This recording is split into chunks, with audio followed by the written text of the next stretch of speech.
네, 이번에는 지식산업센터 임대사업에 대해서 안내를 해드리겠습니다. 단순히 내가 그동안 해왔던 상가나 오피스텔 같이 생각하시면 안 되는 게 지식산업센터는 약간 특수한 상품입니다. 정부에서 지원을 해주고 있죠. 기업이 산업활동을 이용해서 이제 돈을 벌 수 있는 경제활동을 하는데 지원을 해주고 있는 게 지식산업센터입니다. 그래서 아셔야 될 게 지식산업센터의 공장은 원칙적으로는 임대사업이 안 되는 겁니다.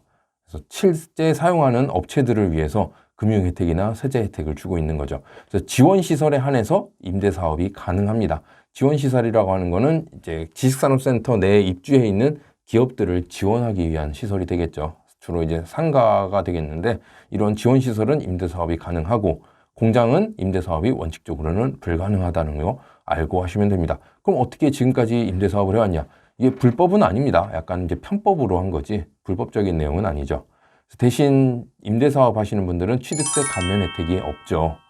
지식산업센터를 이제 내가 처음부터 임대사업을 목적으로 받았지만 사업자를 내서 하시는 분들 많죠. 초기에는 내가 이렇게 사업을 하겠다. 주로 많이 이제 하는 게 뭐 컴퓨터 관련된 거죠. 내가 뭐 프로그래밍, 뭐 컴퓨터 관련된 거, 뭐 이런 것들을 한다. 그리고 이제 사업자 등록을 내서 이제 신고를 하는 거죠. 입주 계약 및 이런 걸 체결하고. 그래서 취득세를 감면을 받은 경우에는 추후에 임대업으로 변경했을 때 당연히 감면받은 혜택들은 다 돌려내야겠죠. 그래서 추징당하게 됩니다. 그래서 이런 번거로움을 없애기 위해서 처음부터 그냥 취득세 감면 혜택 안 받고 하신다 생각하면 됩니다. 우리도 일반 오피스텔이나 상가 같은 경우는 취득세 4.6% 내고 그 취득을 하잖아요. 지식산업센터 역시 마찬가지로 4.6% 다 내고 적법하게 시작을 하시면 됩니다. 대신 산업단지 내 지식산업센터는 이 전 영상에서도 안내를 해드렸습니다. 산업단지 내에는 약간 다르게 적용된다는 거. 관리공단에 입주계약을 체결을 해야 되고 그 입주계약이 되고 나면은 다음에 공장 등록까지 완료한 후에 임대 혹은 처분할 수 있다고 말씀드렸죠. 그래서 산업단지 내 지식산업센터는 공장 등록, 이제 제조업 같은 경우는 공장 등록이 될 것이고 비제조업 같은 경우는 사업 개시 신고가 되겠죠. 그래서 이 이후에야 이제 임대를 놓을 수 있겠습니다.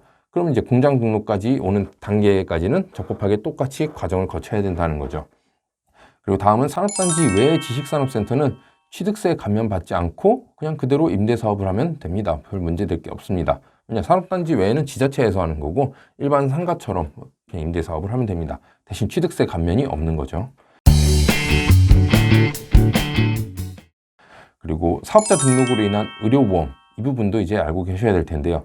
직장인의 경우 의료보험 자격자로 되어 있는 경우 임대소득 7,200만 원까지는 직장 의료보험료가 변동이 없습니다.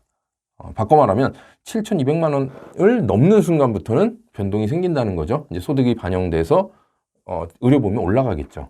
그리고 직장의 피부양자로 있는 이제 직장 다니는 분의 이제 가입자 밑에 있는 피부양자로 있는 경우는 내가 사업자 등록을 내는 순간 지역가입자로 전환이 됩니다. 그럼 내가 홀로 이제 지역가입자가 되는 거예요. 의료보험료 납부가 되는 겁니다. 납부를 하셔야 되는 거죠. 소득이 없다면 문제가 없는데 소득이 없을 리가 없죠. 사업자를 내고 임대사업을 하는 순간 월세를 받을 거 아니에요. 월세 받는 거에 있어서 처리를 해줘야 되죠. 세금 처리를. 그럼 바로 이제 소득이 생기는 걸로 잡히게 되고 그럼 나는 지역가입자로 전환이 돼서 의료보험료가 이제 발생하게 됩니다. 그리고 사업자 등록을 했을 때 내가 지역가입자다. 직장이 아니라 난 지역가입자다 하면은 세대별로 그 소득을 합산합니다. 그래서 세대주한테 소득과 재산이 반영된 걸로 해서 의료보험료가 부과가 되겠습니다. 그래서 임대사업 할 때는 임대사업자를 내는 순간은 일단 의료보험료 관여될 수 있다는 점 참고하셔야 되겠고요. 사업자 등록은 사업장별로 내는 게 원칙입니다. 내가 뭐 여기 지식산업센터를 하나 갖고 있는데 이 지역에 또 괜찮은 게 있어서 또 받았다. 그럼 이곳의 사업자랑 이곳의 사업자는 별도로 내는 게 맞습니다. 혹은 왜 같이 내시는 경우도 있는데 나중에 뭐 부가세 환급분 문제도 있을 거고 아마 여기 이쪽에 보통 여기 건물과 동호수를 가지고 사업자를 내는데 여기도 동일하게 쓰면 헷갈리죠. 세금 관련해서 처리할 것도 이제 했을 때 따로따로 각각 해놓는 게 이제 좋습니다. 그리고 사업자 등록을 할 때 임대업은 나중에 등록하셔도 됩니다. 되도록이면. 왜냐하면 처음부터 임대업을 등록하게 되면은 우리 보통 이제 투자하시는 분들은 되도록이면 소액 가지고 투자를 하시죠. 그게 지식산업센터에 접근하는 뭐 큰 이유 중에 하나죠. 만약에 뭐 큰 돈이 필요하다. 그럼 굳이 여기에 넣을 필요가 없죠. 이건 소액 가지고도 굴릴 수 있는 상품이기 때문에 지식산업센터에 투자를 많이 하는 건데요. 대출을 이제 신청해서 심사할 때 임대업일 경우에는 어차피 여기 또 세입자가 들어오게 되는 거죠. 보증금이라는 게 또 생기는 거고, 그랬을 때 대출을 시에서 조금 불리하게 작용을 할 수가 있습니다.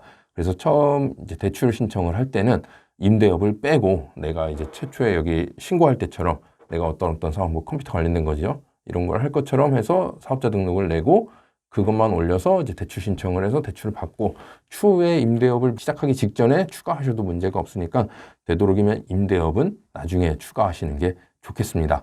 그래서 여기까지 해서 지식산업센터 임대사업에 대한 뭐 유용한 팁, 정보에 대해서 안내를 해드렸습니다.